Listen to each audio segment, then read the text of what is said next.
Hey Taurus, hope everybody is doing amazing. So excited. All right, Wheel of Fortune. So divine timing, unplanned changes, things that you can't control. And this is more of a 360, like things turn around. So if you're not talking to this person, I feel like you will start talking to this person. If you are talking to this person, maybe you won't talk to this person. The Wheel of Fortune is very much about, everything is up for grabs as far as this is in the universe's hands. You don't have any control over this. You just kind of have to go with the flow. But this is unexpected. So it can be full of surprises, or it can be something that you're kind of like, nah, I'm not sure that this is what I want. So right now it's literally like there's a lot of options in your future, and the wheel could turn anyway. It could be, hey, somebody new is coming in, Taurus, amazing new partner, or somebody old is coming in. So the wheel kind of leaves it open, but it does talk about a divine or a very karmic connection, something that's divine timing supposed to happen. Now, coming in your current position, you have the Ten of Swords. I'm not gonna lie, it's kind of harsh. This is endings, this is tragedy, this is some sort of loss. I don't like to get into illness and that kind of stuff in these readings because I get a lot of pushback on that. And it makes me feel uncomfortable, but it could be something to do with, maybe an anniversary of a loss or something along those lines. So we'll cut that off at that. If you want more information regarding those situations, get a private read, because I'm not going to do that in the general. But the Ten of Swords is about something ending, like coming to a conclusion. Now, a lot of you, I feel like this is an ending that you're very convinced this is completely done. However, Spirit's like laughing behind me going, ha, fooled you. Like, so let's see what the cards have to say. But this is an ending where you're like, this is completely done. 2020, you're gone. Peace out. What is that? See you later, or whatever. And yet, are you sure? Is it really that way? Or is that like convincing yourself because maybe the communication's been on and off, or you just don't have answers, there's ghosting on their end or your end, and so you're just like, so how you're feeling is the Eight of Cups: slow, stagnation, disappointment, not moving forward. It's not moving at the pace you want. So I do feel like there's no communication here, Taurus, you guys, and you're probably like, duh, because it feels like it's been a lack of communication for a while. But you keep getting the sense of this wheel is turning. You keep getting this sense of something's coming in. The breeze is moving. There's something coming forward with this person in particular. For some of you, I would say, well, it's a new person or whatnot, but no, I feel like it's a new beginning, or not new beginning, sorry, it's a communication with somebody old. It's not a new beginning. It's not this is like a 360 or 180 or whatever you want to call it. Now, I wanted to clarify this Ten of Swords just to see what your current position is, and you have the Ace of Wands, so where you're like covering up these swords. I don't necessarily think that you're covering them up. I think you've put a band-aid on that can be, ripped off. I hate to say that. This Eight of Cups is saying things aren't moving in the direction you want with this person, or moving on from them, and that's because I don't think you've fully moved on from them. And you may be like, like I know that, but the Ace of Wands is saying there is a passion, there is a progression, there is something coming forward where you are starting a new beginning. So you're kind of torn between the new beginning, having passion for something else, not somebody else necessarily, but developing your sights on creativity, things that you're interested in starting. But I do feel like even then, you're kind of that are dwelling a little bit. The next card you have is your distant past, over the past 5-10 years, could be throughout childhood, and you have the Knight of Wands. The Knight of Wands is romance. It's somebody coming in fast and furious, somebody who's very energetic, very daring, and I feel like you're kind of like, where did this passion go? This person and I had a very high passion. We had very high feelings for each other, and now all of a sudden it's just kind of corroded. Like, they're literally telling me like it's corroded to this Ten of Swords. Like, I never thought we would be here. The fights, with the breakups, with the things that have happened, I never thought we would end up in this position where this isn't coming through again. However, this is distant past, and I feel like it could be more of a representation of what you're deserving instead of what you're getting, because I feel like over the years you have gotten this energy, you have felt that energy, you have seen that from partners. And now it's kind of like you're not seeing it from this person. You've got the Ten of Swords and the Ace of Wands saying, go find your passion somewhere else. So this person, the thing that differentiates it though is the Wheel of Fortune, because the Wheel of Fortune tells me it's going to like circle back around. But you need to understand like what you deserve and what you want. The next card you have is your immediate past. So over the past 2 weeks, past a month or two, and you have the Judgment card. And the Judgment card is about judging, looking back, but it's also meditating. It's realizing, where can I point the finger at this person, but where can I point the finger at myself? Like, it takes two to tango. A lot of people get irritated with that. They'll be like, well, they screwed me over. And I get that 100%. I'm not saying that's deniable. I'm not saying that you didn't get hurt or there wasn't a third party situation. There wasn't whatever. What I'm talking about is judgment is very much looking back without the judgment, so to speak. We're saying, hey, where did I move wrong? Where did they move wrong? How could we have made this better? You're just overall looking at the past and saying, okay, can I move on? And can we change? Or can we not change? And should I move on with somebody else? Or could we solve this and make it happen? The judgment feels very confusing here, honestly, Taurus, because I feel like in your head, 1 minute you're like, yes, we're going to make this happen. We can make this happen. And the next minute you're like, hell no, this will never happen. I close this book. It's not opening, period. The next card you have is your distant future, the Seven of Swords. All right, so manipulation, strategy, deceit, somebody who's not trustworthy. Honestly, if I were you, I would assume that even if it does come back around, and even if it is divine timing, maybe it's divine timing to finally close this off.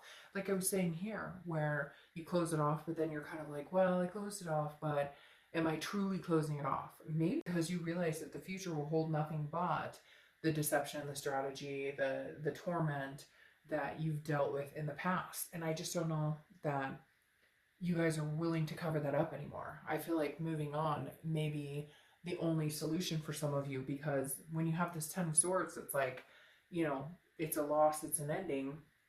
Ace of Wands into new beginnings, into something, moving into something more passionate, something I have more energy for. You know, your future with this person may hold more manipulation or more doubt.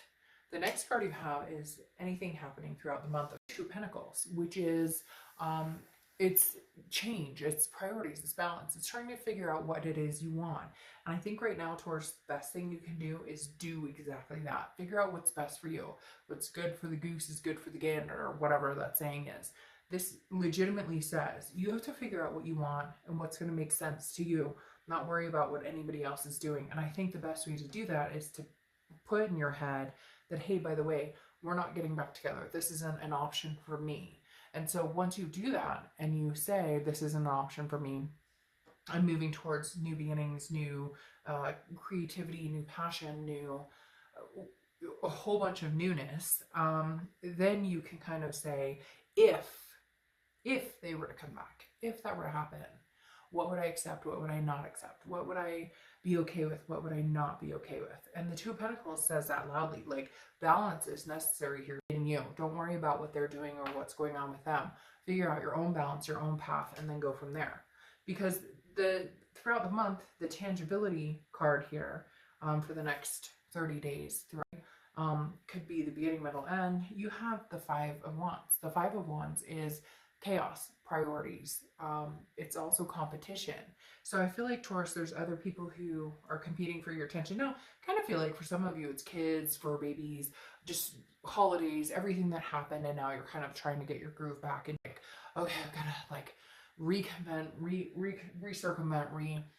here what he holds and where I'm going career-wise, and even if it's just getting back to work, getting the kids back to school, beginning of the year, you know, whatever it is. But this is about you kind of eliminating the chaos and saying, I'm finding my balance this month, and anything that throws me off kilter or feels unbalanced isn't going to be welcome here. It's not welcome here at all. Get a sage stick.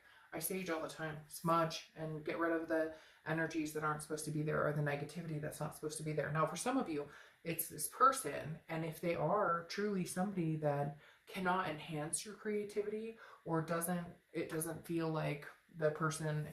It's interesting because you have the Ten of Wands, which again is like divine timing, or meant to happen, or unplanned changes.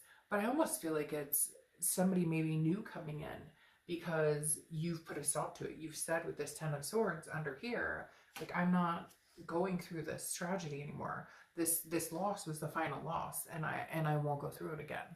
The next card you have, yeah, is how you're feeling going throughout the month. And you have the Tower. The Tower is devastation. Devastation. It's dissolution of everything. It's everything breaks down, endings, all these coming together with these two, and then having this Ace sitting here is like something new is coming, something new. Find your passion in something else. Stop worrying about this fucking person or the damage that has already been done, because here it's telling me the damage has already been done in a lot of aspects, and I don't know that you can recover from that, and I don't know that you want to, because the Seven of Swords is saying, hey, I don't want to recover from the manipulation. I want to remember the manipulation, this judgment too, like meditating, looking back. I want to remember that so that I don't make that same mistake. It's that saying I always say, right? Where it's first time shame on you, second time shame on me. I'm not accepting this crap anymore. I refuse to, and I won't. And the Tower is saying you won't. Like, you've seen the destruction. The best thing about the Tower is at the end, there's a foundation that gets to be rebuilt. And that's amazing, because you get to build from the ground up and you get to make it how you want it to go. Now, the next card you have is your hopes and fears, and you have the Chariot, which is Cancer's card. So you could be dealing with Cancer, or Cancer placements in your chart. Now, the Chariot's about self-identification, self-belief. It's about moving forward momentum. If the horses are happy and moving forward, the Chariot sustains and keeps going. If they're going in different directions, or there's an upheaval, they're not doing well, then the Chariot stays still.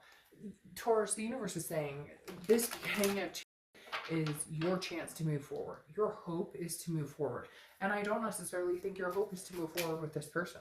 I think your hope is to find out that they're not necessarily, that like, not that they're not necessarily for you, but that if they're a foregone conclusion, you can handle the Tower and you can handle that Ten of Swords, because you've got the Ace of Wands that's sticking by you, that's helping you figure out what you deserve and what you don't deserve. This Chariot's moving forward with or without them, and divine timing shows what is in your best benefit and what's not.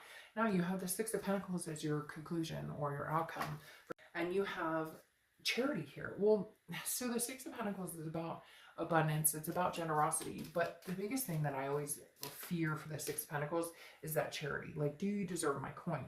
So I feel like Taurus, this person is going to come out and be like, hey, I miss you, Taurus. What are you doing? We haven't talked in forever. Sorry, I've been busy. Sorry. Da, da, da, da. And I'm talking like that because they annoy me, whoever this person is. And I'm not trying to be rude, but I feel like they're like, oh yeah, like it's not a big deal.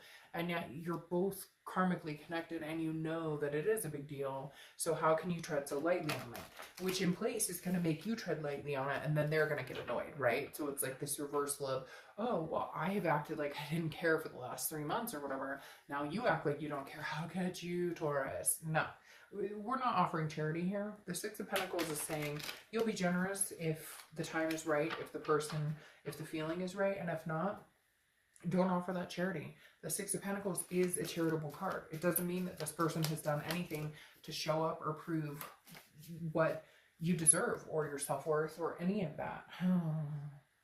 We'll get to that. Then you have the King of Pentacles clarifying the outcome. If they don't show up as the king, the king is legacy, it's success, it's abundance. This is somebody who's full of wealth but wants to like spend the rest of their lives with you, spend the rest of their lives with, the person that they love.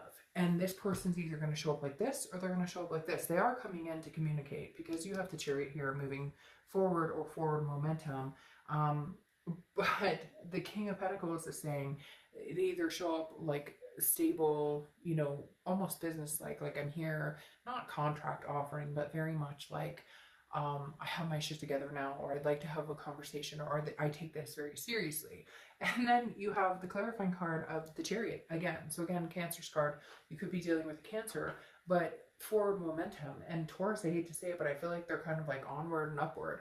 Like Taurus's card is like this read is for you to move onward and upward. If they can't keep up, if they don't have a horse to put on the Chariot, or they can't move the horse in the same direction you are, at least compromising wise, then sorry, I think you're going to go onward and upward without them. I think it's going to be a high vibration raising where for the first time ever, you're going to actually feel like you may feel the loss and you may have to deal with the feelings, but it may be the best thing that's ever happened to you. Then your clarifying cards for your distant outcome or your distant future is the Eight of Cups. So once again, you have slow moving. It's not moving anywhere. You know this. It's not moving. It doesn't feel good. It doesn't do anybody any good. It's not, it's just not in the position of, it's dissatisfaction. They're not stepping up to the plate. And Taurus, I don't know that they're going to. But the amazing thing is you have the Ace of Wands that complements this, saying somebody else will. Somebody else is going to come in and make this all happen. Somebody else is going to make this amazing transformation with you, with the 10, well, the Wheel of Fortune, but the 10. And then you have Strength, clarifying this as well, which is for the first time in a long time, Taurus, you put your foot down and said, hell no, we won't go. Hell no, I'm not doing this. I don't want anything to do with you anymore. I'm done. I'm over this. And you know what? For the first time, I think you might stick with it. And holy shit. Taurus, I strongly suggest, if moving forward is the case, and again, this is entertainment purposes, take it how you want, but I mean, holy crap. You got Strength, which is saying perseverance, patience, self-belief, and then you've got the Chariot three times. I said 4, and then 3. You've got the, well, no, this deck doesn't have a Chariot in it, but you've got the Chariot 3 times. So it's either extremely strong Cancer energy, or you have Cancer in your chart, and all of the above, or this is saying, move the fuck on. Because the Chariot is forward mode movement. The Chariot is saying, yes, this is not for you anymore. This person's horse is not strong enough, or doesn't have the cojones to keep up, or that keeps moving in circles. You know, when you get the horse that doesn't pay attention and moves in circles or skips off, or, you know, the stallion that is, you know, ready to make its move and get on and run amok. And then you've got the Chariot that's moving succinctly. If you can make this move together succinctly, fantastic. But Taurus, I hate to say it, the Chariot 3 times is saying move, move, move. Like, move in the direction you need to move and don't worry about what anybody else is doing. Then you have the Oracle card from the Witchwood, which I love, the Looking Glass, okay? And you have uncertainty. Well, yeah, of course you have uncertainty, because for the first time ever, you've cut it off and you've actually been serious. Like, for the first time ever, you've cut something off that doesn't do you good, and it may have taken you years to get here. Years. Woo, woo. Taking you years, and I got chills like a mofo. Like, you wouldn't even believe this took you years to get here, to stand up for yourself, to believe in what you're supposed to do, believe in yourself, cut out the bad energy, and you might actually stick to it, Taurus. You might actually. That's not a put down. Holy crap. Do you know how many times I've been there? Oh, break up, make up, break up. We've all done it. It's not a put down. But holy cow, you're riding on these chariots saying, I'm going to do what I'm going to do, and peace out. All right, your last oracle card is Demelza and the Kitty Twins. Fire up your power and make things happen. I think that's perfect. I think it's perfect. Demelza and the Kitty Twins. Fire up your power and make things happen. Really? Because you only have 3 chariots moving, getting ready to move. See? She's got her chariots by her. Cats, dogs, you name it, whatever you want. Holy crap, Taurus.